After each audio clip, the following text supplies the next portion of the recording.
This is the meeting of the Government Services Committee. Ann, would you kindly take attendance? Sure. Ms. Vedder? Here. Mrs. Edwards? Mr. Benson? Here. Mrs. Geiger? Mr. Sorensen? Here. Okay. So, we're going to start off with an internship program with Sullivan County Community College. Please come up to the table. Lots of chairs today. Pick our chair. Pick our chairs.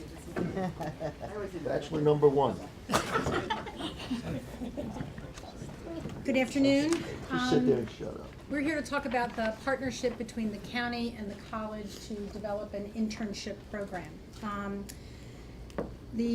I believe this started with you, Kitty, wanting to really provide this opportunity for students at the college to be able to come here and work with the different offices.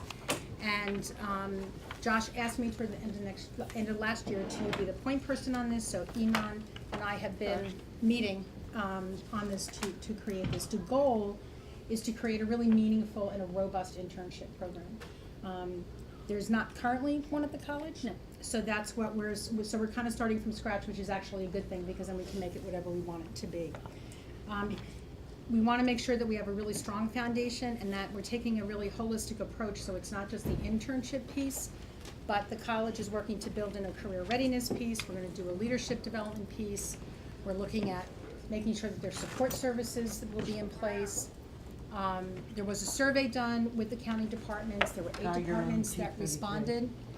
We chose, because we do want to really make this a very holistic and full program, to start small and to start with 3 departments that can be tied directly to degree programs. So we're starting with the district attorney's office, with MIS, and with the adult care center. The support services will be transportation oriented, but then I'm also going to look into opportunities to be able to pay a stipend to the students for their internship. I'm going to let Iman talk more about the college process to be able to start this internship program. We are looking for the fall. Yes. To be able to have this launched. To pilot it. Right. So myself and Laura have met to discuss what the pilot program should look like, and luckily we're all in agreement of how this should be. And we wanted to start really small, and we picked the 3 areas that we are going to pilot the program with. And on our end, right now, we are looking at how we're going to facilitate this so a student can get credit for the class that they will be taking. And instead of gearing it more to be a business class or a computer class or a criminal justice class, we're going to make it into more of an employment class with a little bit of an overview of what we'll have in an office. Because by the time you get a student from us to come and work for you, hopefully they've got the basics of the curriculum, at least, in order for them to function well within an office, within your requirement. What we're working on and what we have heard loud and clear from a lot of people is really students, it's not necessarily when they come to work for you that they don't know their ABC or the functions of what it is that they need to know, but the softer skills, showing up on work, showing up on work prepared, really the work ethics and what it means to work in an office or an establishment where you're a productive member of the whole entire organization. So these are the things that we're going to be working with them. We're piloting the program right now. We don't necessarily have somebody who is going to be in charge of the career services as of now, but my understanding is in the very near future, this person is being prepped to take over. And I'm going to start the program with Laura, working on the college's end, and then I'm going to bring that person in to maybe take over some of these functions, as you know, just to kind of let them slide in nicely. And I think I spoke with the potential person. We can say. We can say who it is. Yes. I didn't know. You can announce it. I think it's fine. Everybody knows. It's Clue, and he's really heavy. he has a lot of. Oh, yeah? Yes. Yeah. Who? And Who was it? he's very well prepared, and he Say has it a lot of again, background. Annie didn't catch it. So, just to back up a bit. Who's the person? Clue Padu. Padu? KLUPADU. Yes. Yeah, and I guess we, at some point, the college had a career center in a state of probably economic resource shortage. It was sort of closed, and so we're reopening it. we really need to bring that back. And what we've done is we've basically taken an existing recruiting position and added an element to it. So CLU will be doing a little less on the recruiting side and spending a minimum of 2 days a week developing a reinvented career center. And if that goes really well, his job will probably change and he'll probably, do more career and workforce for the college and a little less and less on the recruiting side. And so we're really excited about it. We're always a little overly ambitious on our timelines. Now we're aiming for April 1st, but, we'll see. So. And I'll bring him in on the project as soon as I can, at least to prep him for what's going on. But I think that this is how we are going to approach it, because I think this will provide the best venue for the students to have value to the position, and also you can get something out of it, and hopefully maybe in the future, even a potential employee that you might not have had as an option. So I think it will work really well. And they will be getting credits for this. They will be getting credits, and right now what we're trying to do is figure out the hours, and I think we kind of sketched a skeleton of what it will look like. We're looking at 8 hours a week, multiply that by the 15 weeks, it's about 120 hours, and the student will have to have a journal that kind of summarize what it is that they have done through the job, so we can link that to academic learning goals of what it is that they are getting out of it. And also they will be meeting with the person who's responsible, if it was me at that time or CLU, we'll be meeting with them on a semi-regular basis to make sure that they are staying on top of things and they actually keep in touch with their supervisor. And maybe we'll have site visits. Right now we're trying to, it's a skeleton because it's early on. Right, early But on. I'm envisioning that there will be a site visit to the county by the person who's running the program to kind of see if the student is really doing what they're supposed to do and they're benefiting from it. So you have a way to communicate with us and let us know how it's working. And if there is any issues or concerns or ideas that come from the pilot program, if you can just let us know so we can correct it right away, and also make sure that in the future we can adjust the way we are doing things to make sure that it's beneficial. Because this way, at the end, then you'll have a student who'll have whatever their journal creation that they have. They'll have some good structured evaluation from their site supervisor and how that went. They'll walk out with a letter of recommendation, and all of that can go into a career portfolio for them. So when they leave, it'll align very nicely with their academic program. So what I'm envisioning will happen before the student gets to your door is they will come to me and show interest that they are willing to take the internship, and then I'll work with them on at least having a resume, cover letter, and being presentable for an interview process. So you're getting somebody who's ready to be able to take on a position as opposed to going through multiple people that are not well screened. So we'll do the triage screening for you ahead of time, and all these send the ones that I know that will definitely make a difference. Do you have any idea what the stipend would be? We were talking about maybe for the 15 weeks, maybe like $1,000 for the 15. And we figured it will be around the minimum wage, Okay. considering. Because that's about the minimum Yeah. wage. That's Okay, just good. about the minimum Good. wage. for And the- we rounded it for ease of Yes. calculations. Right. Yes. Yeah. Great. Well, I'm thrilled that an internship, a formal internship program will begin, because I know here at the county level, we've had interns, and it kind of seems to be a hit and miss whether one comes or doesn't come. And I think for the intern, it's a great opportunity to see where the fields are that they might be interested in the future. So kudos to you for making this happen. Well, and congrats to the county too, because I think one of the things that really triggered this program was your interest. And then when Josh sent over the job descriptions, and I realized how varied they were, and that some of them were pretty sophisticated, upon looking at that, I mean, I think I'm glad I handed it over to Iman at that point, because I think they've done a really thoughtful job considering the level.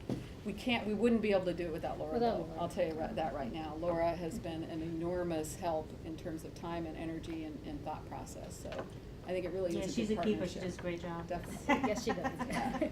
She's all right. I'll give you the $10 later. Is there any questions that we can answer? Cindy has. No, I think it's marvelous, really good opportunity. My son did a similar program in Orange County and learned a lot about business. Now he's getting his MBA in international business, so. Very nice. Great program, great opportunity for the students and us as well to tap into some of their energy and, Yeah. thank you, great. Good. Thank you. Thank you. very much. Okay, the next See you discussion tomorrow. item. I know, so I should stay here, right? No, I'll see you tomorrow. You can stay, you can Oh, go. well, I thought are we on the agenda twice? Should I? Do them if she says. You no. wanna go ahead and do I can your, wrap it up right now if you'd like. I'd be very glad to allow you to. Oh, good, okay, Do good. your I report. just figured you were prepping for tomorrow. It's a big No. night. Well, see, it's not as big because our gentlemen aren't in it this year. I know that. But the I ladies hope you are. all come to the cocktail party. The ladies and are in it, that- but they're in that's- the Midwest. You're stealing my thunder, I'm man. sorry. Okay, so we're very proud of our lady generals. They are in the national tournament, and they're probably, I don't know, they might be playing right now, actually. I think this would be their first game. 1 o'clock, I think. Yeah, so that's pretty exciting, and we're very, very proud of them. This is the first time that the SUNY Sullivan women's basketball team has made it to the national tournament, so that's Wow, terrific, that's yeah. great. And our gentlemen did pretty good too. They lost to Nassau in the regional, and Nassau they're really good. So there's 2 New York teams left in the nationals, and we continue to host the national tournament, and hopefully the county legislators all got your cocktail party invite, and hopefully it'll be a good game even though we won't be in it. So anyway, root for New York. That's all I'm thinking.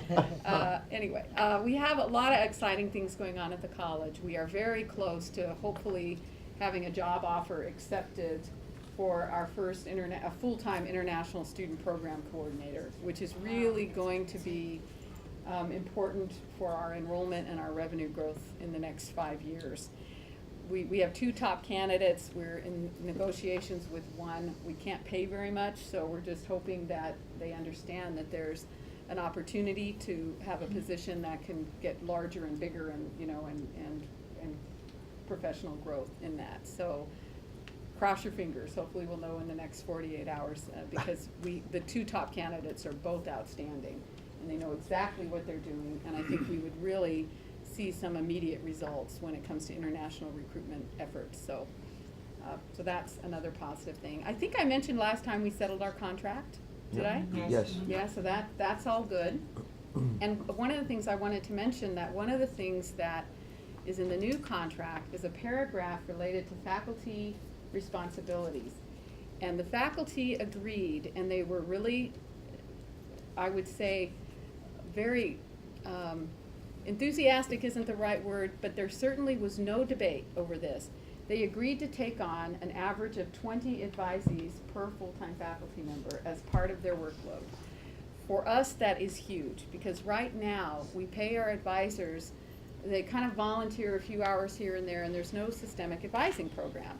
So the type of program that you just heard related to internships, we're also gonna try to have a real systemic advising program so that every student at SUNY Sullivan, in addition to their full-time faculty who teach them, have an advisor that mentors them throughout the entire experience.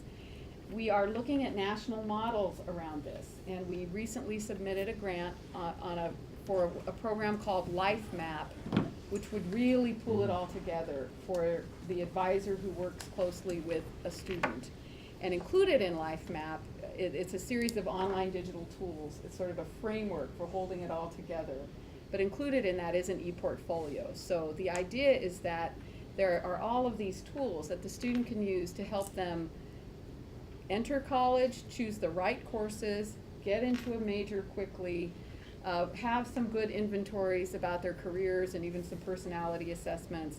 And that's wrapped up with an electronic portfolio where then they can really show an employer how ready they are, or a transfer. If they transfer to a university, it's all connected to a SUNY-wide system called DegreeWorks.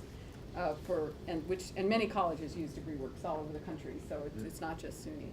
So we're pretty excited about this change in organizational culture.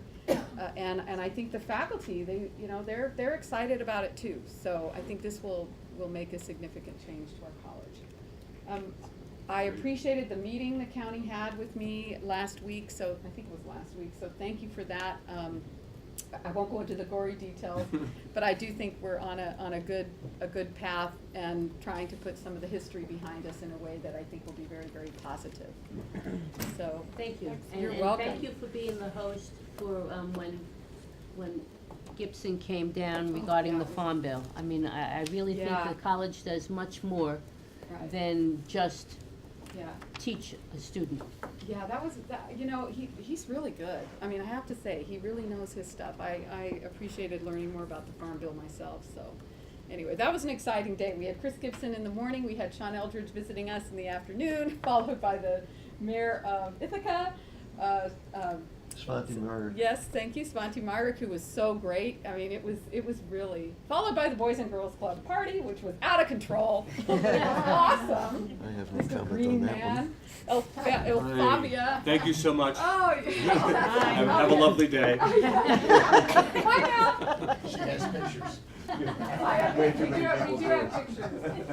And you did a nice job at the Patterns for Progress bit. Thank you.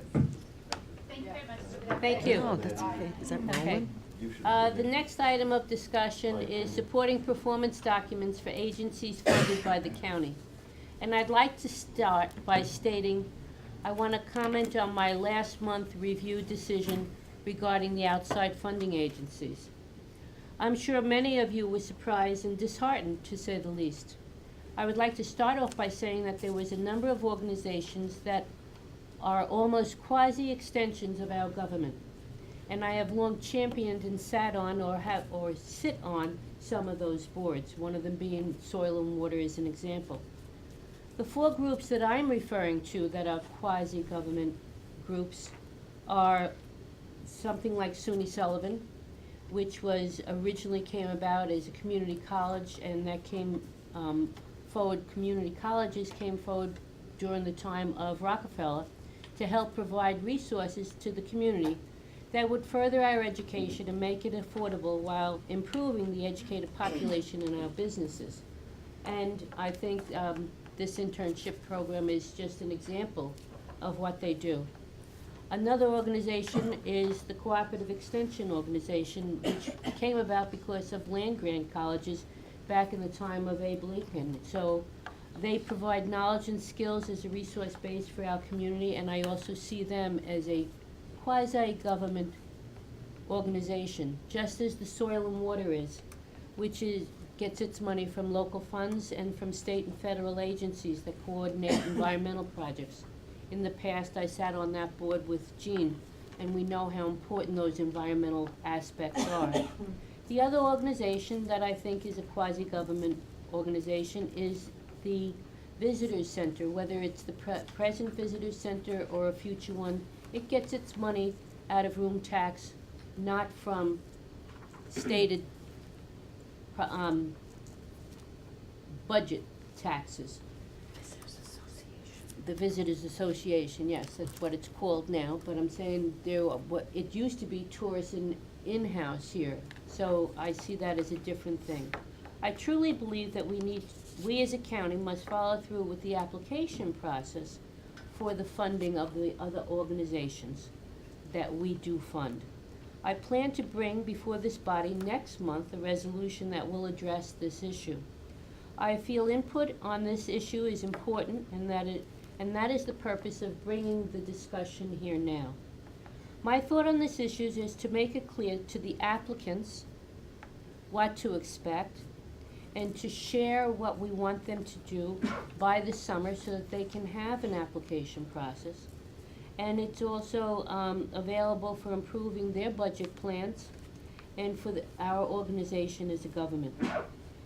In the past, we had a resolution that we didn't necessarily follow through with, and/or the organizations didn't necessarily comply with. So last month, when everything went down as a group, that is my explanation as to why I voted as I did. And I truly believe that it's important that we improve that system as far as the applicants and how that goes about. So I've worked on that for a while now. And originally, Cora had presented a draft of what should be included, which I think people saw at a meeting prior. I think that there's a number of things that need to happen here. The county needs to be assured that we're giving monies fairly to the organization that hold the tax exempt status. The public should feel comfortable that the organizations that we're giving the money to follows through with their mission statements. I stated earlier about the quasi-government pieces, so I won't bemoan that. I think it's important that if we confirm the legal status via a request for a copy of the 990 form, that might help make this happen. I've brought with me today, and I had Annie copy a few things that I thought I would pass out now. One has to do with the prior resolution that is on the books, right? Mm-hmm. The resolution amending, introduced by management and budget, dealing with the funding. So if I can. Which was adopted in 2012. And then I have also made copies of something called GuideStar.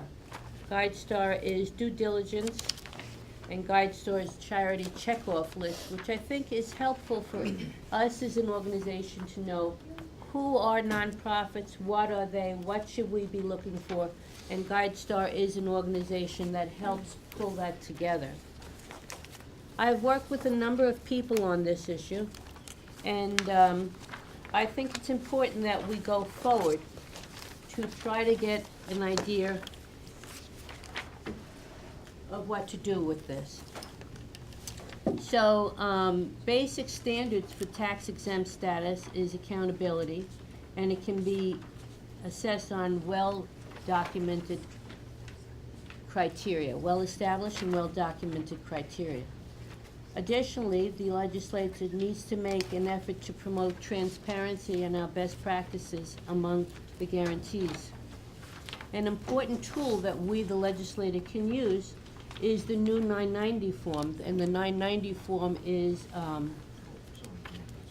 comes in a couple of pieces. It's the 990, there's the 990 EZ, and the 990N.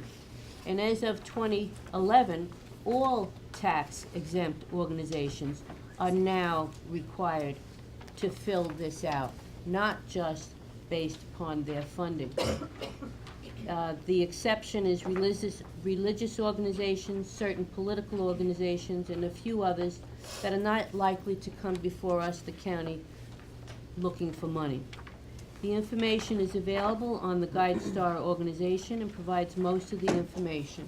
So with that in mind, I think that we need to follow through with a legal status, that is to include maybe the 990 in their application process.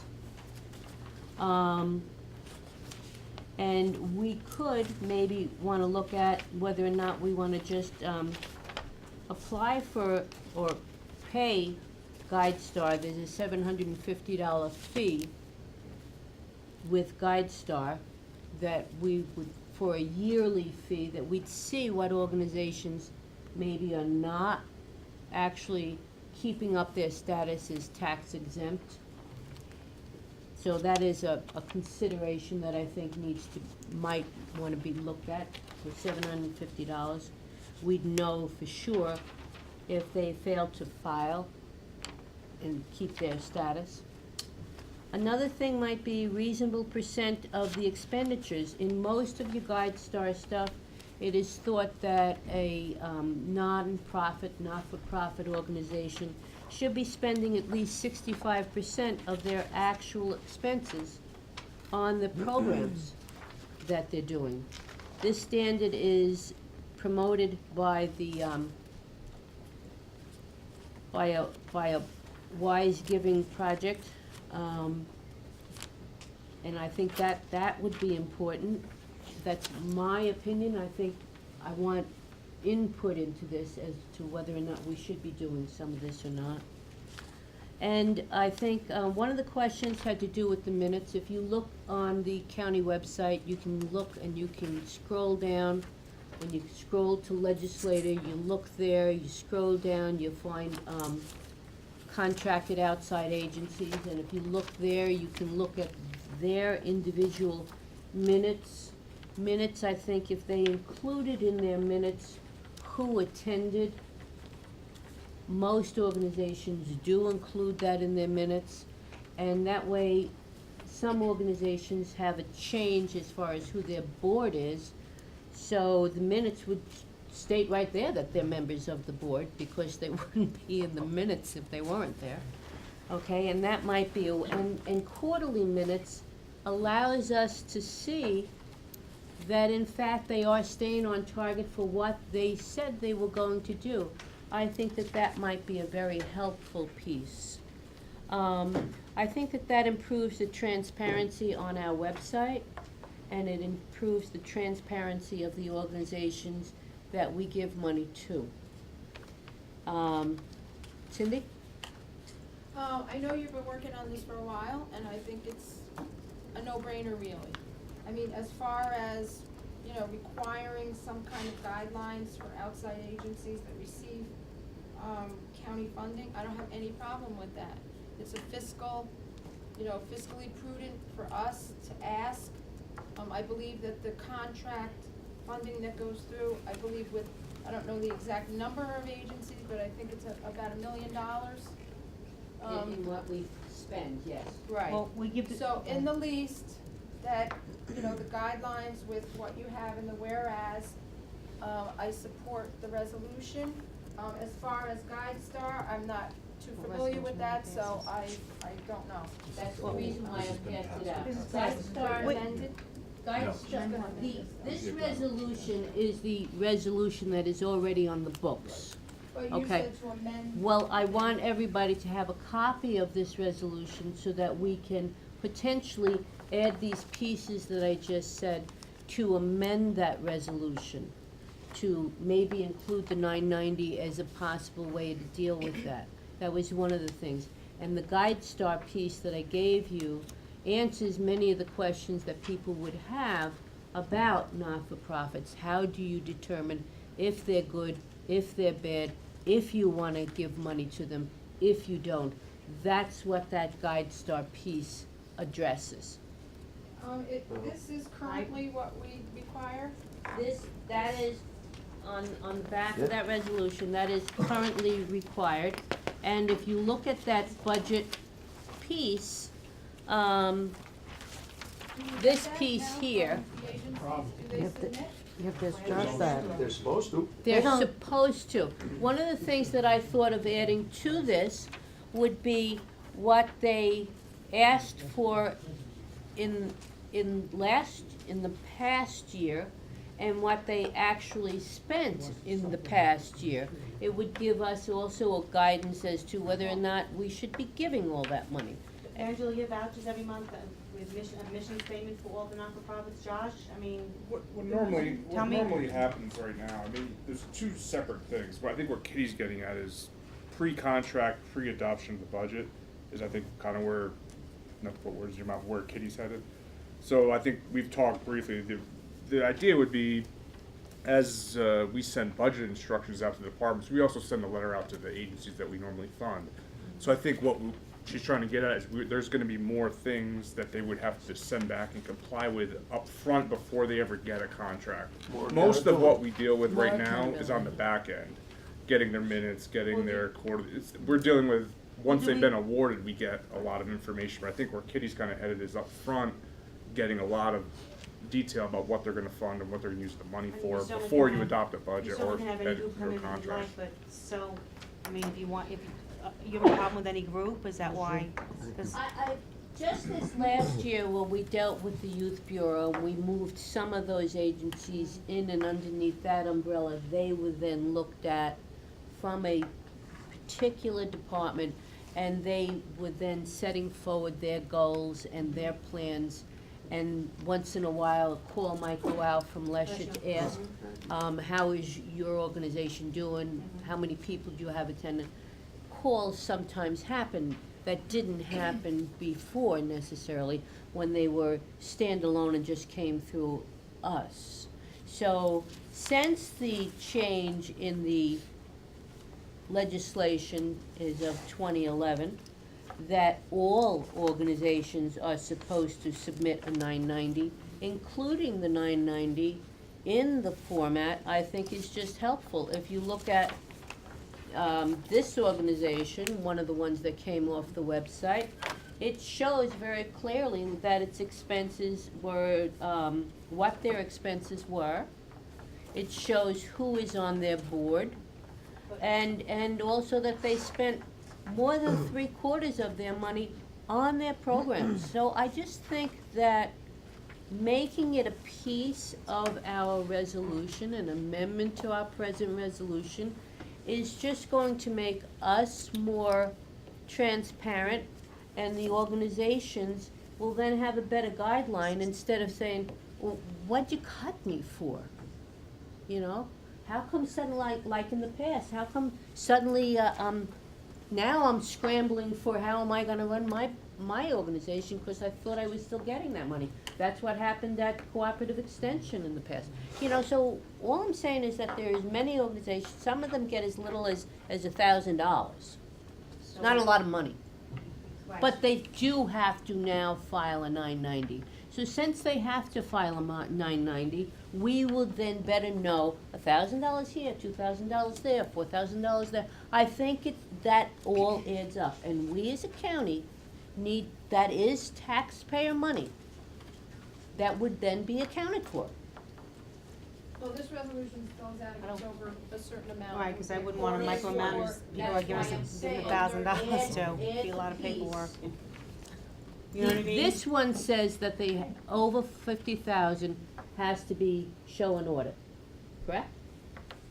And I'm not saying that they have to show an outside audit, but they do have to now file a 990. So just having a copy of their filed 990, I don't see as an issue. Is there a reason why you see it as an issue? I don't, first of all, I trust people. When people come and give us documentations, I happen to trust the organizations that we fund. That's number one. Number two is, I don't want them to think we're micromanaging them, and I don't want them to think that. And for example, the Turkey Federation, what are we giving, $1,500? You're not gonna have them do all this paperwork for $1,500, are you?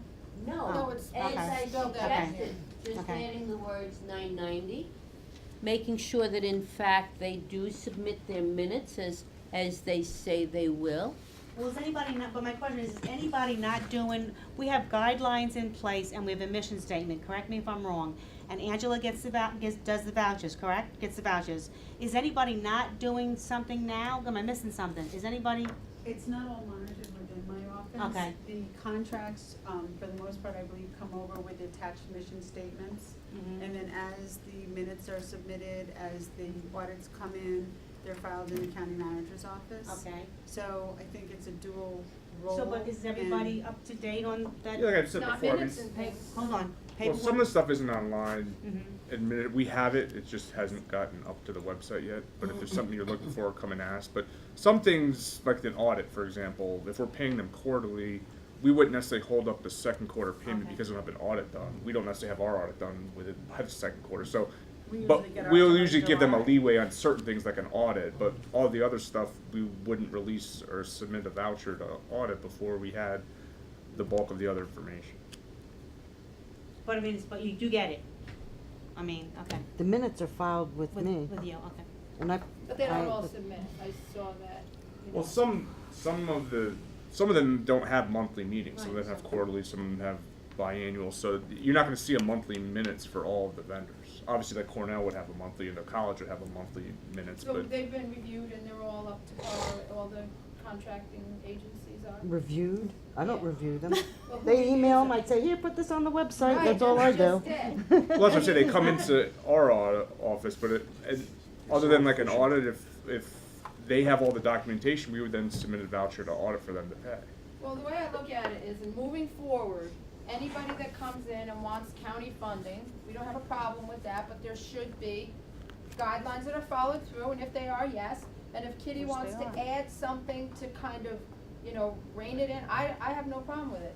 To me, it's our But- fiscal But nobody's, right, responsibility but to so do it. far, nobody is doing it, all the information that the county requests now is being submitted. Nobody reviewed it. And And what are you gonna sit and review everybody's minutes from all these I organizations? didn't say we Well, didn't why do we review. have We're not- them then? I don't But get you it. don't, you want somebody, hold on a minute, you want somebody to sit every month and review the, I'm not saying every month, but I'm saying But it when should, we review if we're both- I requiring the know he minutes, does. then it should be So not to what? read the minutes, but to make sure that they're following through on this. And is that, are we doing that now? The stuff that required to remit payment, yes. What the back page that you're looking at would be something they would submit up front with the budget. So that's what I'm saying, there's Right, really that's two fine. different tracks you're talking about. Kitty's trying to talk about more of the upfront and beef that up and try to have, we get the budget requests in my office. I think the idea would be that I would submit the tentative budget and then I would turn those documents over to you for you collectively to review, well, does this vendor versus this vendor have merit or not? So you would have more information prior to you having to adopt a budget, I think is kind of where Kitty's trying to enhance Yes. that. So We're what's the taking- problem with that? I don't get it. I didn't say- good luck, if you wanna sit and Okay. review the minutes from all, There that's is- fine, cause I There is no trust, problem with I that. trust Alan? people doing the right thing. To me, the minutes really aren't the important thing. Exactly. I think some of the upfront work is what's really important. I would look, the funding that we provide to these agencies is, you know, the few discretionary dollars that the legislature has. Exactly. So it is critically important that not only that we trust, but also that we verify that the funds are being used appropriately. And I think the way to do that is to have each of the organizations that receive the funding, and most of them, the larger ones already do this, you know, they identify the amount of funding that they're requesting, how the funding will be spent, whether it's for a specific project or for a specific program. And that would be submitted to Josh with their budget request. And that would give us, the legislature, then a benchmark in which to measure whether the dollars are going for the activities that were identified up front. So, you know, for some of the smaller organizations, we know they're gonna do, you know, one or two events, for kids, they would identify that in the budget. We anticipate this is gonna cost this much dollars, and then, you know, as they're submitting for their reimbursements, they would, you know, either do a quarterly or, you know, semi-annual report, you know, that would be submitted showing that, you know, dollars were spent for this purpose, da-da-da-da. And I think it puts a structure then in place. And I think that's helpful to them as well as us. I think Yeah. that the organization, it's helpful to both parties. They know what is expected to apply for the funds Right. and don't automatically get funds unless they've followed that. Sam?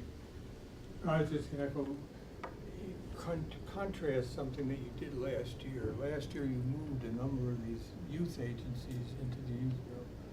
So when they apply, you've got a recommendation from a department head who's familiar with what their goals and objectives are and what they're going to accomplish.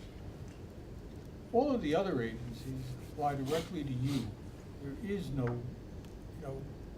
professional department head that sits and monitors during the course of the year. Josh gets the reports, but we don't have anybody that kind of monitors in that sense. What Kitty's, I think, suggesting is, tell us when you apply, what you're gonna do with the money next year, so that when we get the reports next year, we can see whether you actually did what you said you were gonna do. And that puts all of the other agencies very much on a par with the youth agencies that are now going through Lesher, because that's her process. She takes those applications and wants to know what they're gonna do during the coming year, and then she monitors it during the coming year. So I think it just puts you all, whether you trust or not trust, it puts you all on better footing. Before you give out the money, you have some idea of what's gonna be done with it, and then you can verify during the course of the year. I just think it makes the board look better, frankly. Absolutely.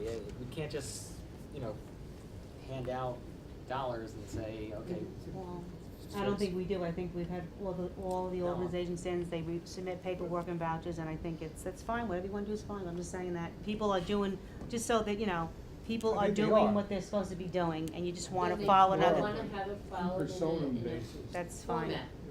And having it Sound in the a letter. format, I think will help the organization that's applying, and it will help us verify why we've spent that money there. And I think that's good for government and for the organization. Jean, you had something to say? No. No? No, I was gonna call the question if I could. There's no We question. keep saying the same thing over and over again. Let's move on. Okay, so, wanna make sure you get it. I wanted to, You're gonna get it. so what I've done for Boil it up, everyone is if you have any other additions that you wanted to add to the present resolution and/or any questions, if you read through the star piece, you'll have a better idea, and then we could go forward next month with a draft resolution. Okay? Can I just suggest Yes. something? I believe most of the contracts for those agencies refer to the resolution 477 of '06, and then you've amended it with 137 of 12, and now you're considering amending it again. Mhm. I think for cleaner purposes, I would suggest you have one resolution and you rescind these, that it spells out exactly who's supposed to do what, when, where, and how. Yep. Because now we're gonna have 3 resolutions, and I think it'd be cleaner if we, rescinded the 477 and the 137, and just make a new one of what we're supposed to be doing and who's supposed to do it. Thank you. And I then you'll think check that's a it for great us, right, idea. Angela? Oh, Thank and you. she checked it. Oh. Sam will approve it to form. Thank you. That is the same person.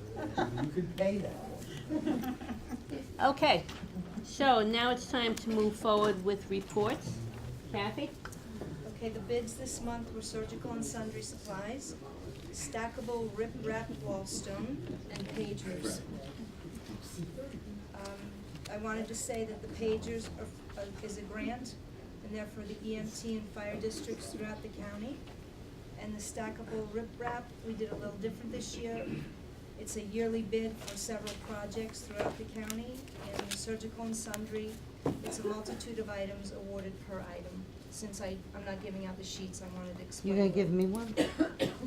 You gonna give me one? What the sheets?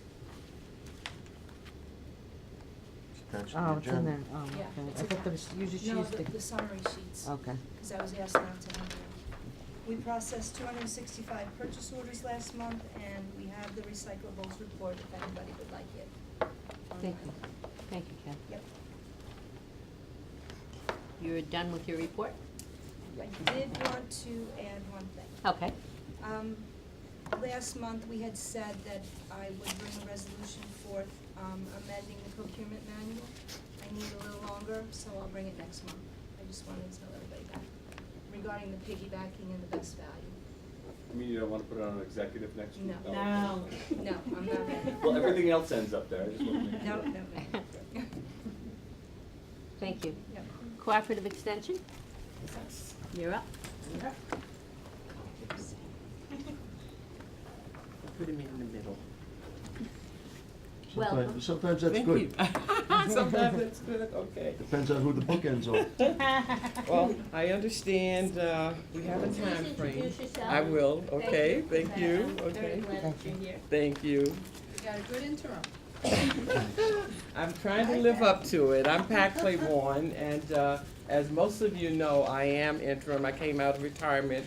I retired after 38 years with Extension in Orange County, educator and executive director. And so I am currently interning, doing the intern position here in Sullivan. The position has been posted for the executive director. And you can go into the website and see it if you know of some individuals who might be interested. And I am going to say to you, I totally agree, I'm not one for always wanting a lot of paperwork, but I do agree with the mission piece, that you visit what we give you, and I'm now we for Sullivan County for the next 3 months, that you visit what we give you to see if we are working within the mission And our leaders at Cornell University, who provides information for us to bring to the people of New York State and Sullivan, are also cracking down on associations across New York State to see if we're working within the mission. So any grants we apply for in the local association has to go up to staff to Cornell, because they now take a look at, are these grants fitting within the mission of Cornell Cooperative Extension? And they pretty much come full circle with the National Institute for Food and Agriculture, which we refer to as NIFA, USDA. And they've said we've come full circle with this organization to where it started years ago, and many of you know where it started, was agriculture. And it's not to say that we're not adding to that, because the issues in our society has changed as far as parenting education and nutrition education, childhood obesity, and focusing a lot on the economic development aspect.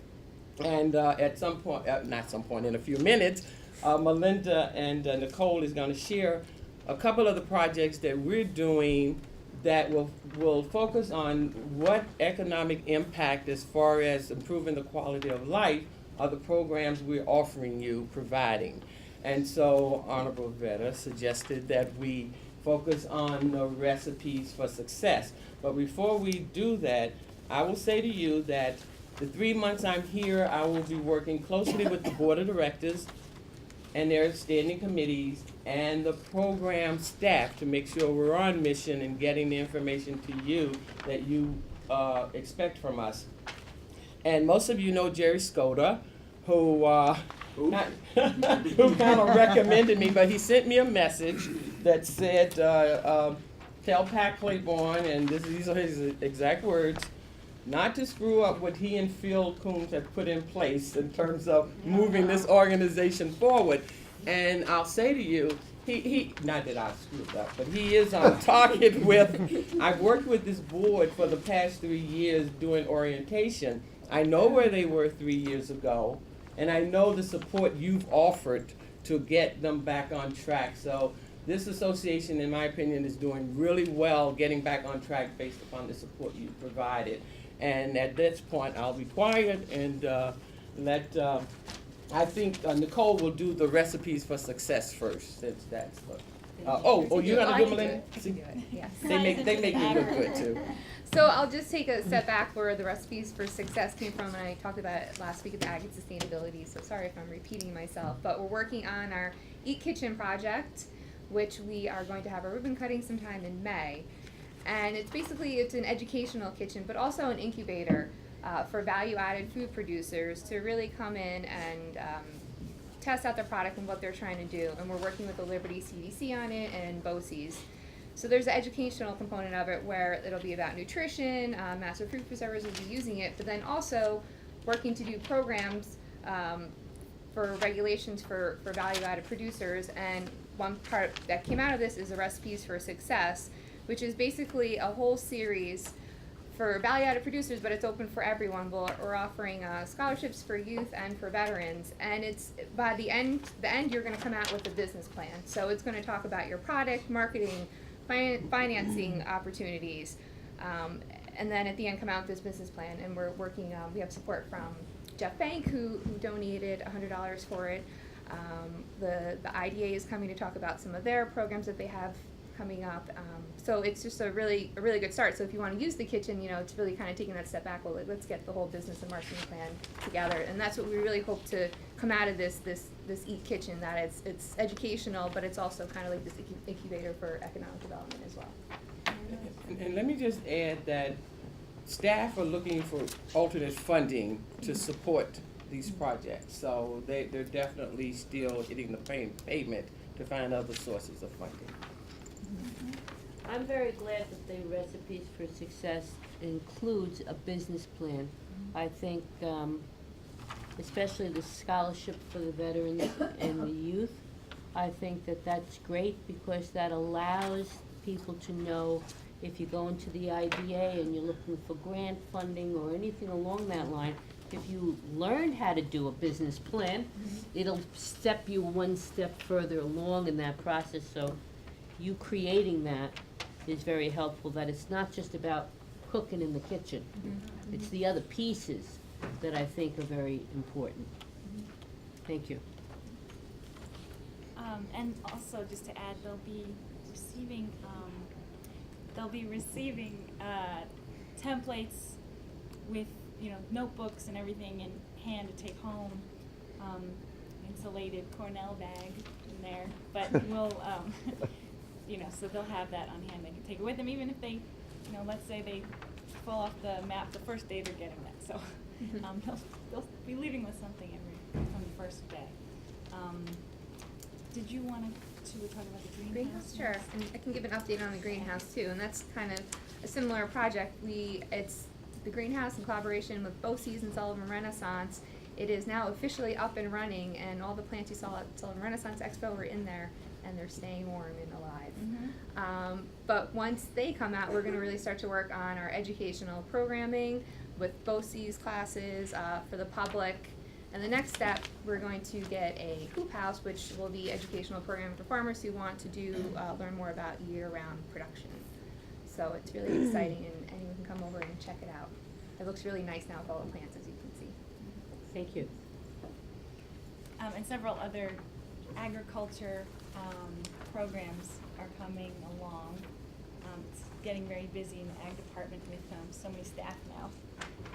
There was a tax workshop, there was Dairy Ag Day with 400 people in attendance over in Holmesdale with the school there.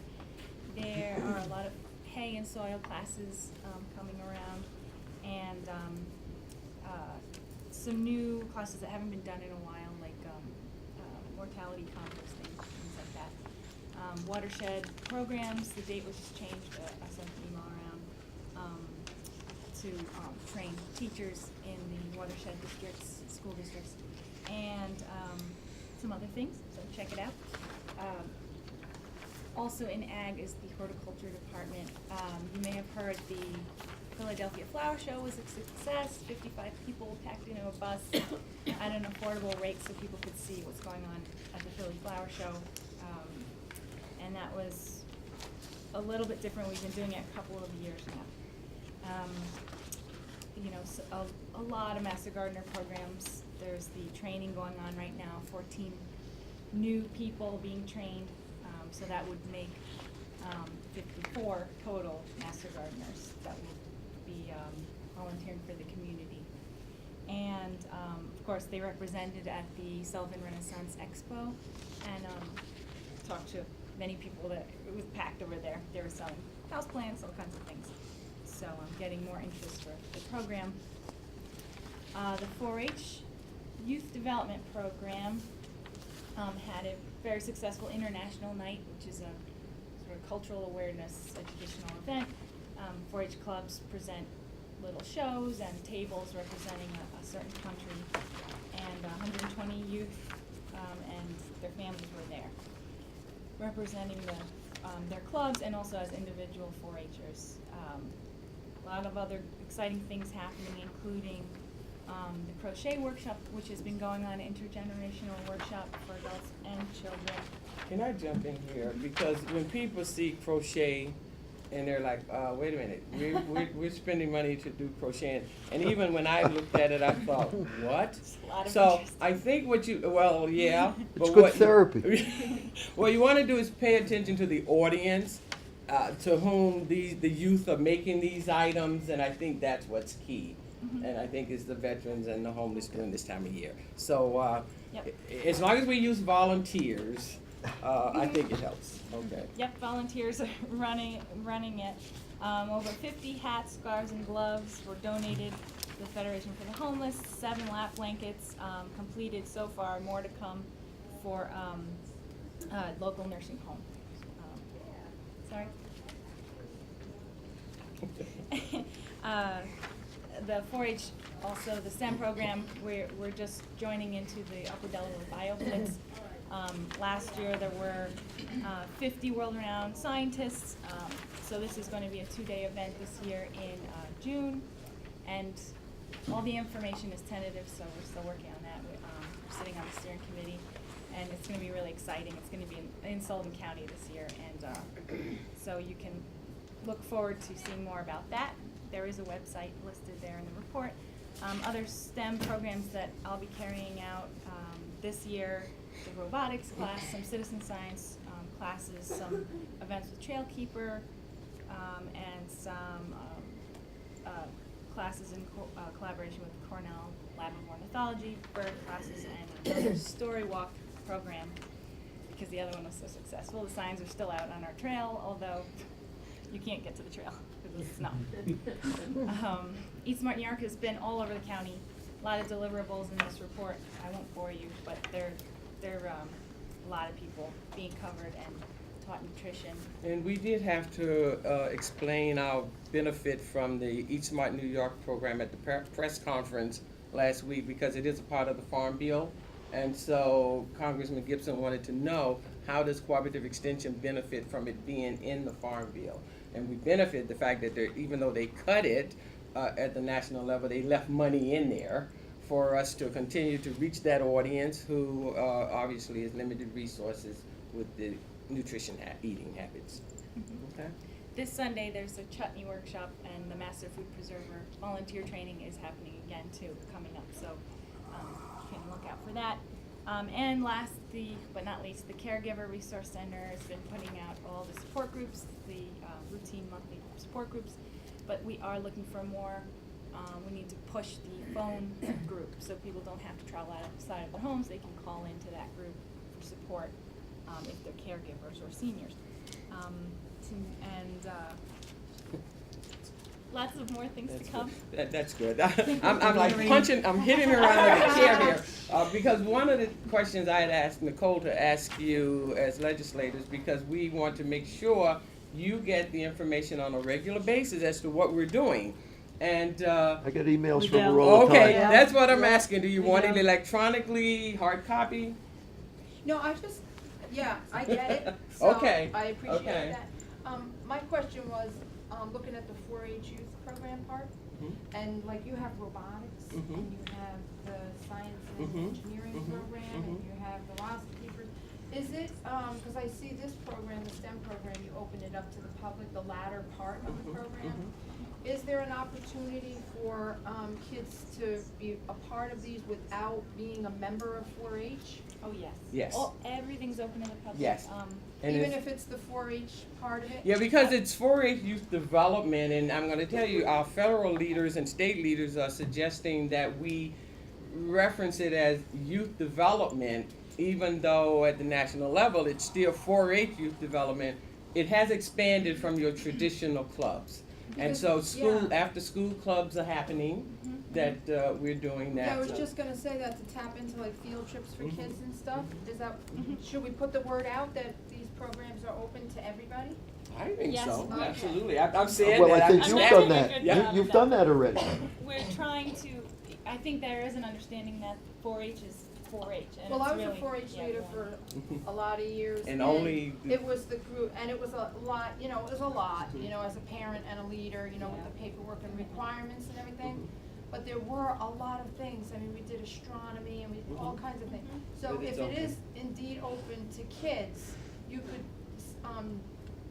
reach out to schools and have Absolutely. field Yes. trips. Are the programs typically during the school hours, or after are school. I they try to do after school everything. programs? Yep, because Absolutely.